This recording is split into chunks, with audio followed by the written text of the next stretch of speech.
मोदी आएंगे तो योजनाएं लाएंगे, मोदी आएंगे, सारी जनता की किस्मत चमकाएंगे, शंकर आएंगे।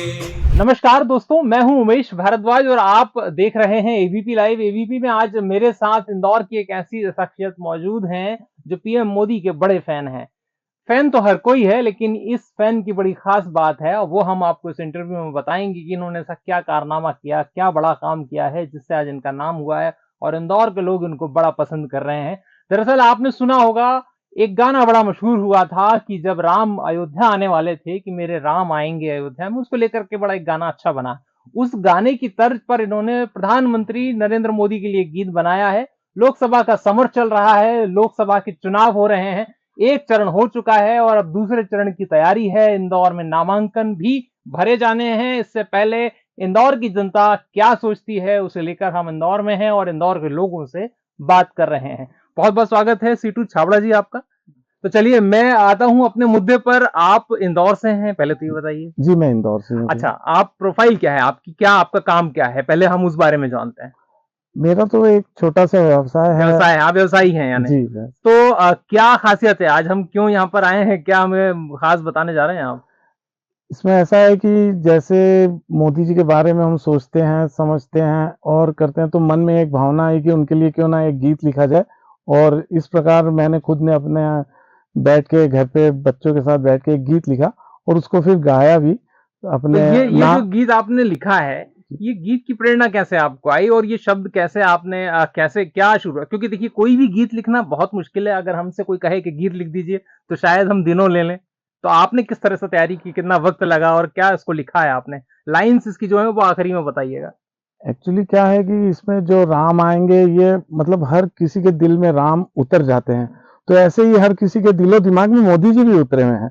तो उस हिसाब से फिर मैंने ये गीत लिख दिया मोदी जी के ऊपर और मुझे बहुत अच्छा लगा, खुद को अच्छा लगा। तो मैंने सोचा क्यों ना इसको एक बार गा के देखा जाए। ना मैं सिंगर हूँ, ना मैं कोई लेखक हूँ, एक बस प्रेरणा मिली और उनका मतलब उनकी इमेज के अनुसार मैंने ये लिखा है। तो किस तरह का गीत है, इसके बोल क्या हैं? इसके बोल ऐसे हैं कि जैसे जो राम आएंगे उसके है कि मेरे देश के भाग आज खुल जाएंगे, मोदी आएंगे, मोदी आएंगे आएंगे, मोदी आएंगे, और मेरे शहर के भाग आज खुल जाएंगे, शंकर आएंगे।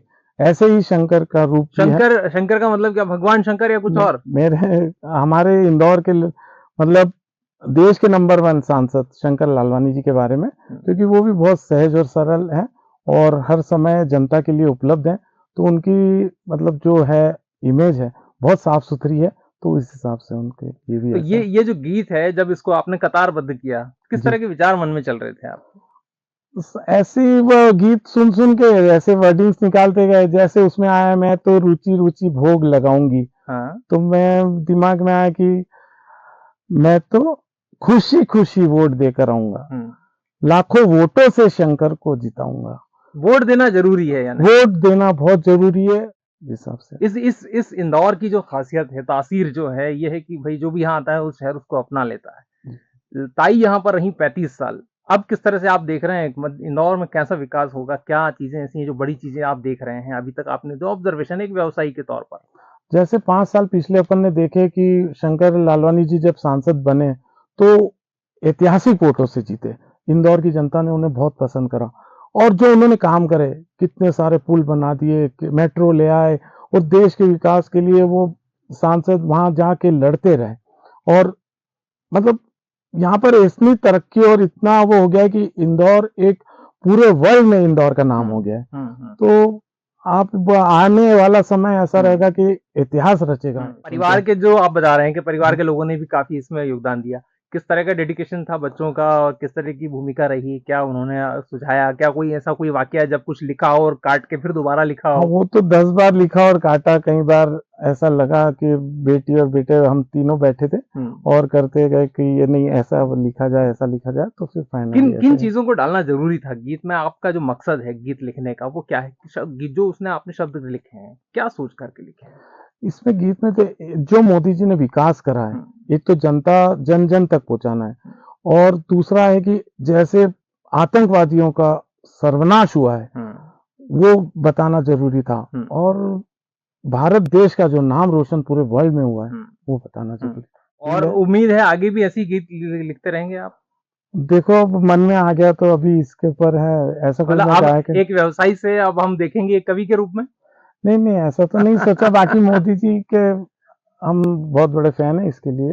तो मोदी जी के फैन से मैंने आपको मिलवाया है दोस्तों इंदौर में। और मुझे लगता है इंदौर में, हालांकि अभी इलेक्शन दूर है, 13 मई को वोटिंग होना है, उससे पहले तमाम ऐसे वाकये हैं इंदौर के, अलग अलग रंग हैं जो हम आपको दिखा रहे हैं। हमने आपको छप्पन भी घुमाया, हमने आपको यहाँ की सराफा की चाट भी खिलाई थी, और तमाम चीजें ऐसी हैं जो इंदौर की फेमस है, प्रसिद्ध हैं, जिनको आप देखेंगे तो शायद आपका मन करेगा कि हम भी इंदौर चलें और घूमें। उन्हीं में से एक है सीटू छाबड़ा। Umesh Bhardwaj, ABP live, Indore.